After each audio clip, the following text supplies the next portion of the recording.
Hey guys, Malcolm Moore here, and in today's video we're going to cover the very difficult topic of riding flats. Now, snowboarders, they hate riding flats because it's very easy, especially if you're more at the beginner end of the spectrum, to catch an edge. 1 minute you're going along absolutely fine, and then the next, blam, you are flat on your face. You don't know what happened, but you caught an edge, and yeah, it came out of nowhere. So this kind of puts the fear in a lot of snowboarders' hearts, and they really try and avoid these slopes like I'm on now, these reasonably narrow, pretty flat pistes. But I'm here to show you that by mastering 3 pretty simple positions, you can actually conquer your fear of flats and you'll be able to get down them without any problems. So right now, I'm at the bottom of the Seren run in Alpe d'Huez, and you might notice these piece markers on the right are black, but you're thinking this doesn't look like a black run. But the very bottom part of the run is this super long flat section, and for a lot of boarders this is actually the hardest part. And I've actually put my GPS watch on just so we can have a little look and see exactly how long this flat section is, so I'm not entirely sure. We're going to overtake this skier. Here we go. Cool. So the 3 positions that I mentioned, you have your heel edge position, your toe edge position, and there's also a flat base position in between the 2. And we're constantly going to be rocking edge to edge and changing between these 3 positions. And the first thing you need to be able to do when you're riding flats is to be able to read the slope ahead of you so that you know which position you should be in. Riding a flat slope isn't just a case of being able to ride on a flat base. So let's have a look, see what's coming up. So right here, this part is pretty flat. So I'm in that flat base position, that neutral position with my feet flat, but just then I've just rocked a little bit back into my heel edge position. Now I'm flat again, and I've just come onto my toes. You know, if you imagine the flat slope that you're on, if it's tilted slightly like that, you're going to need to be on your heel edge. As it goes flat, you can be flat, and as it goes like this, you're going to need to come onto your toe edge. So you're constantly looking ahead to see what the slope is doing so that you know what edge you should be on, what position you should be in.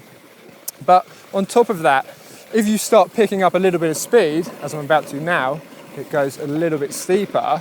You know, just riding a totally flat base or just staying on one edge can feel a little bit out of control, and it's going to feel more comfortable to rock between those edges. Just roll the board from toes to heels to toes to heels.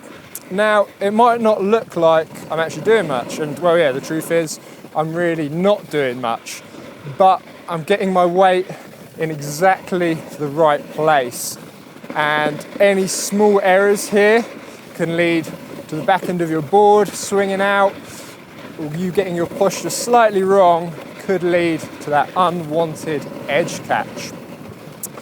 So the best place to start practicing riding flats is not actually going to be on the flats. Oh yeah, coming back into the sun. You want to develop good edging skills on both the heels and on the toes. And learning to carve is going to be one of the best things you can do.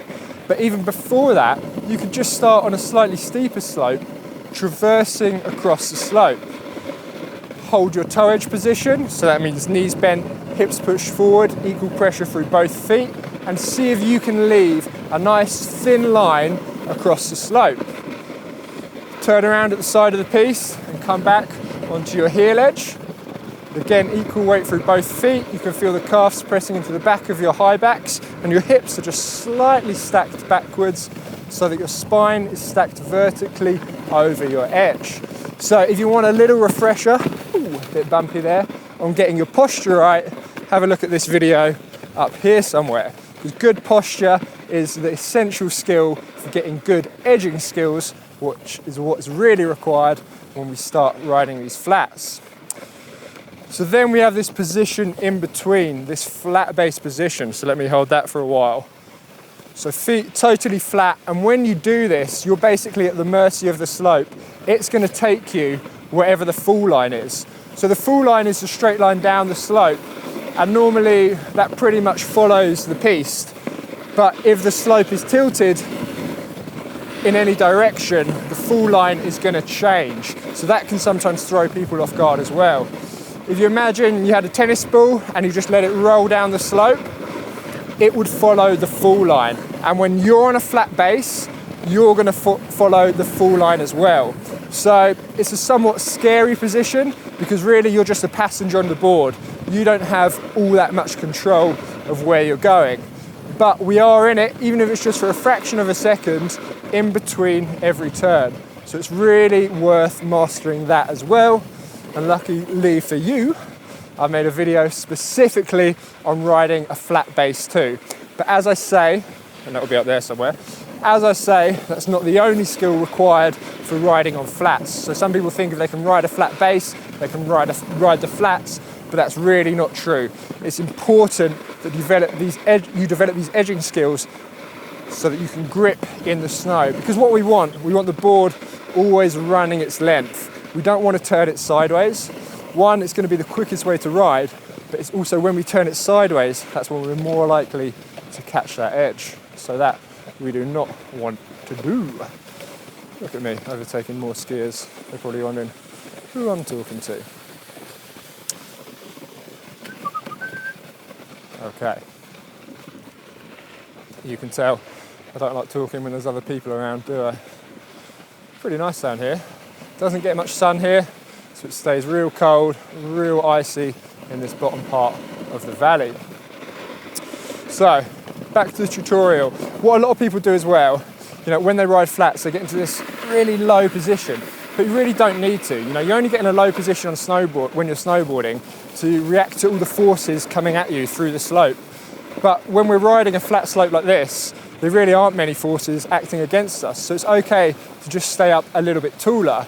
And in fact, staying up taller makes it easy for us to make that lateral movement, rocking between heels, toes, and back to heels again.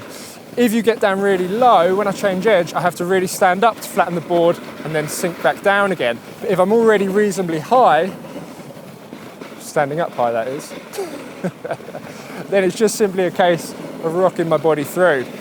One key thing to make sure you get right is when you rock the body through, it's your hips. That's what's crossing the board. Hips back on the heel side, hips forward on the toe side. A common mistake is people dive onto the toes, I don't like doing that, with their shoulders first, and that's going to put you in a weak position and send your weight down not where you want it. We're trying to keep our weight centered over the middle of the board, but sending it down directly over your edge. So hips forward on the toes, hips back on the heels, and just rocking between these two positions, just like that, as we cruise down the flat section.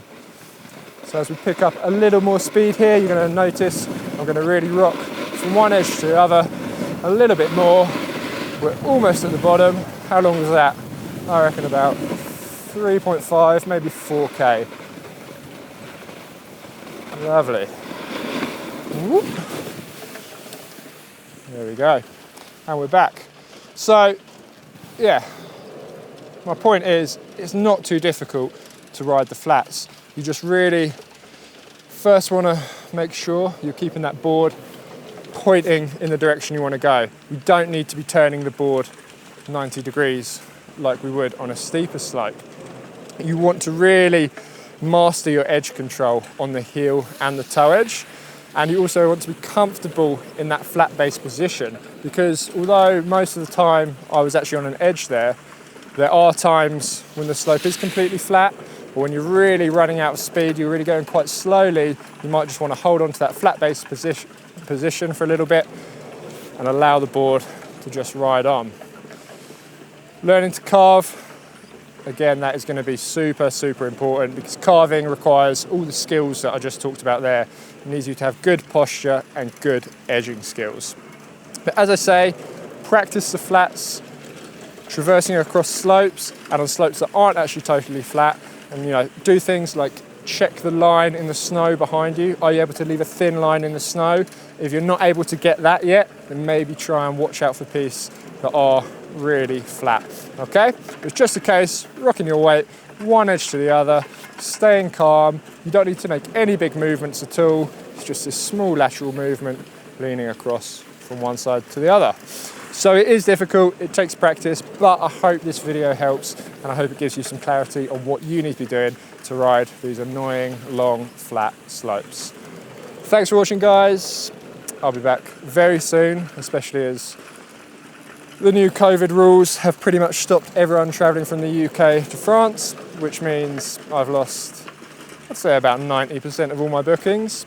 But the plus side is I now have way more time to make some good snowboarding videos. So I'll see you back very soon. Take care, have a good Christmas, and have a good winter wherever you are. Bye now. Bye. I'm really bad at finishing the video. Bye.